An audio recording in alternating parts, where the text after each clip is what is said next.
Hi there, welcome to my channel where I take you on tours of unique homes and sometimes out of this world spaces. In fact, in today's episode, we're featuring a home that feels like it is quite literally from another planet. Inspired by 1960s space television, this UFO home features a full flight console. I'm not even looking. Complete lunar lounge. Anything I can get you? And a freezing tube bay that allows you to stay as long as you'd like. It's really comfortable. Believe it or not, this is not the first spaceship home that we featured on this channel, so if you'd like to see more, make sure you check out the playlist we have linked in the description. And if you like videos like this where we showcase amazing and unique spaces, make sure that you subscribe and hit that notification bell so that you know every single time we publish a new episode.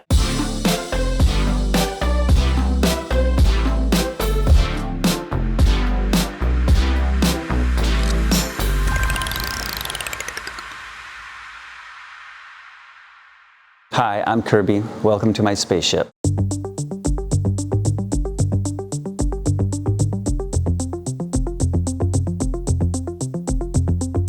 About 8 years ago, we heard this loud noise and the spaceship crashed.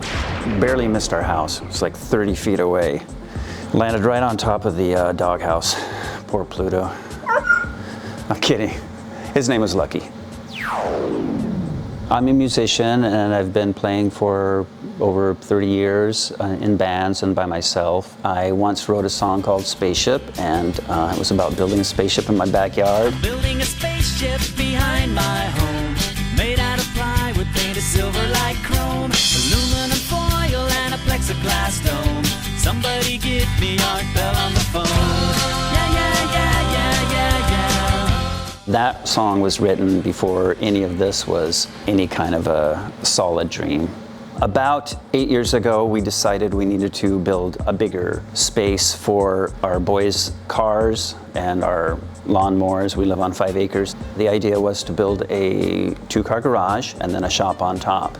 I said as a joke to my wife, wouldn't it be cool if we built a spaceship on top of it? And then she said, we should do that. It's really thanks to my wife that this spaceship exists at all, because I never would have had the courage to do it on my own. Went to an architect, showed him some blueprints of a spaceship from a TV show called Lost in Space from back in the 60s, and we told him we would love to have a full-sized version of this ship. They drew up the plans, and then we shopped around and found someone who was willing to take on this project. It had a lot of challenges in that it really hadn't been done before.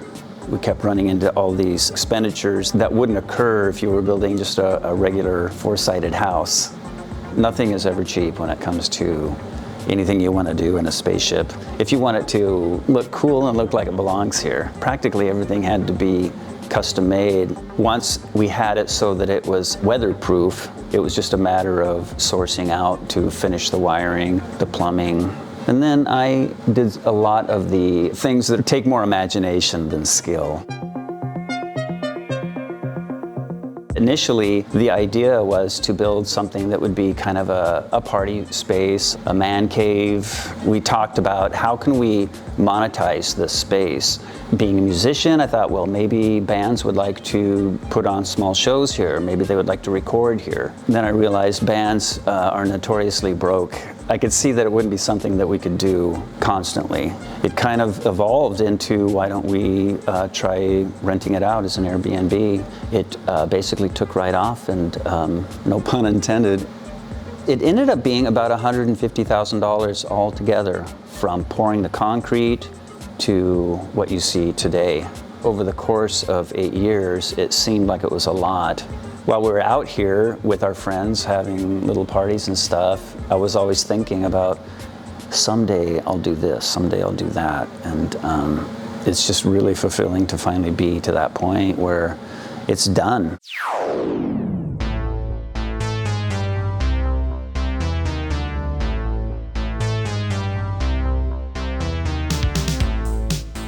Hello and welcome to the spaceship, built about 8 years ago.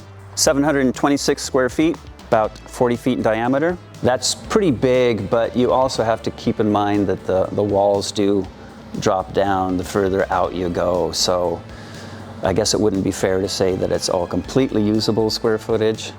So although the spaceship looks like it's out of this world, it's actually a stick frame construction with torch down material for the covering on the outside. It has 2 sets of windows and a porthole and a dome skylight.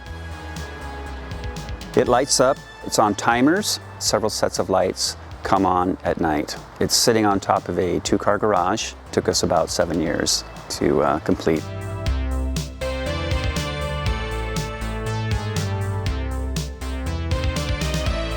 Welcome aboard, after you. Here we are at the interior of the spaceship.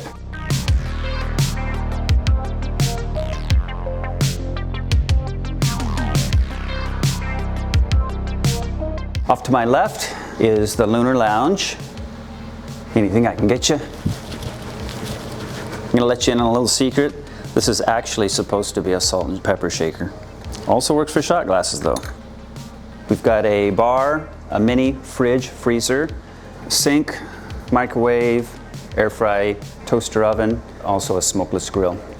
I built the bar from discarded pallets. The covering is actually the same covering that's on the floor. It's called coin design, I think. It's used in garages a lot.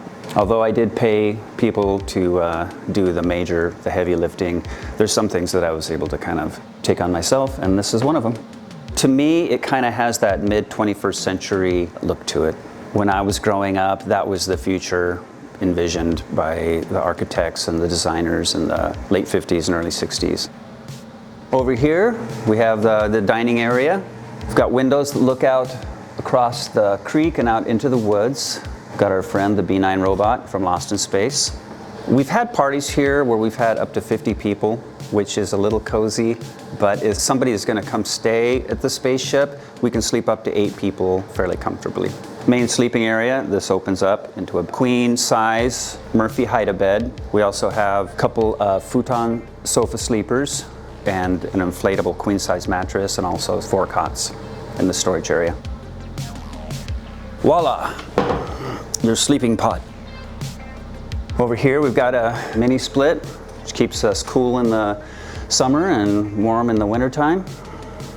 A little roll around R2-D2. Got this at an antique shop over in Hawthorne District over in Portland for $50. I bought that just because I thought it was cool. There was no spaceship at the time when that was built. Over here we have a ladder system, which is also based off the show Lost in Space. They had something similar to this, and they had a lower deck. Our lower deck is actually the 2-car garage down below the spaceship. The ladder system continues down to a landing. This is kind of the emergency exit. This is Frank. Frank failed to put the oxygen on his suit, turn it on when he opened up the pod bay doors, and so all the air got sucked out. So we just leave him down there. Good old Frank. This is a storage room here.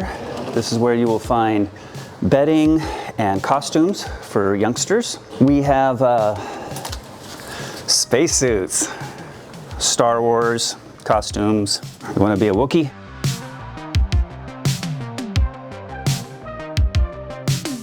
This is the bathroom. Throughout the ship, you gotta watch your head. Even if you're not very tall, the further you get towards the corners, the more this kind of stuff happens. You can, I don't know how many times I've hit my head in this spaceship. But yeah, we got a little shower and it's tight, but that's how you'd expect it to be in a spaceship too. Over here, we have the freezing tube bay, which is really handy if you're gonna be staying more than 5 years. Suspended animation is where you can hang out in here. It's really comfortable.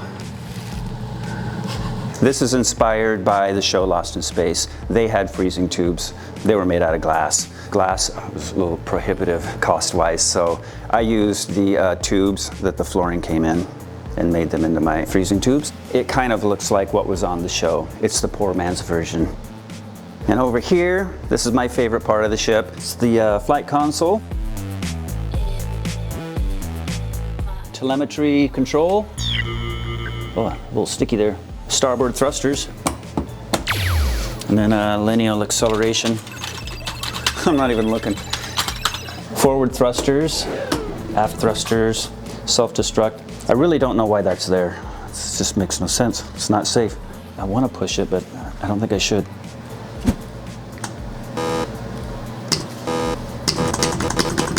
We'll have to get maintenance on that. And then here we have basically EQ.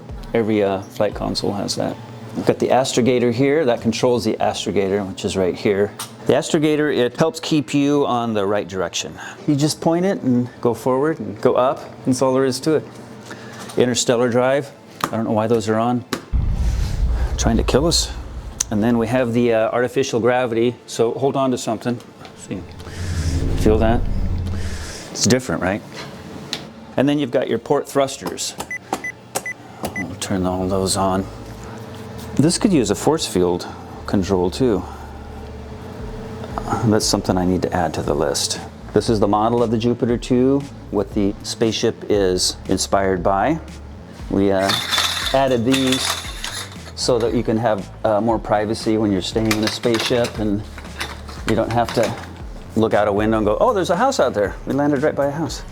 Plus, it keeps the ship cooler in the summertime. It gets pretty warm with all this glass. They're not just rectangular windows. I don't know if it's a trapezoid or what you call it, but it just wouldn't look right to do like rectangular windows. It would look too conventional. So that was a big part of the construction. Over here is the audio-visual section. This part here was also inspired by the show Lost in Space. They had a component like this on their ship where they did communications and could see beyond the ship through their video screen. Back here, I call it the captain's ready room. It's a little cozy in here. Got a little desk, lots of memorabilia from past media visits, and this is kind of the behind the scenes, all the stereo equipment. So obviously there's not a lot of rooms per se. We've got a storage room and a bathroom and then a big living space. People love to come out here. They love to surprise significant others, spouses, parents, children. All kinds of people like to come out here and stay. People that like Star Wars, Star Trek, people who are into UFOs and aliens. It seems to appeal to a wide cross-section of people. The rib lights. This is the latest addition to the Spaceship. I call this one the ship's on fire. This is an effect that's really fun at night. That's another really cool one. I love the blue, the electric blue. I think this is comet rain or something like that. And then we have red alert. I don't know if you'd want to have that one on for too extended of a time. Do you believe in aliens and UFOs? I'd like to see one. You know, I don't disbelieve, but I'd like to see one with my own eyes. So, no offense.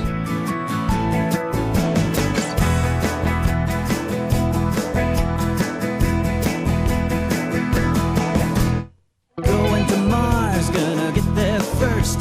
Sleep under the stars, way back at the Earth. I'm going to Mars.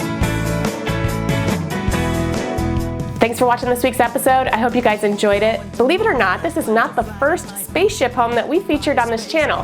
So if you'd like to see more futuristic homes, check out the playlist we have linked in the description. And I will see you soon with another unique home tour. Going to Mars, I'm gonna see all the sights. Watch a pink sunset every night. Early in the morning where nobody can see, I'm gonna slip into a purple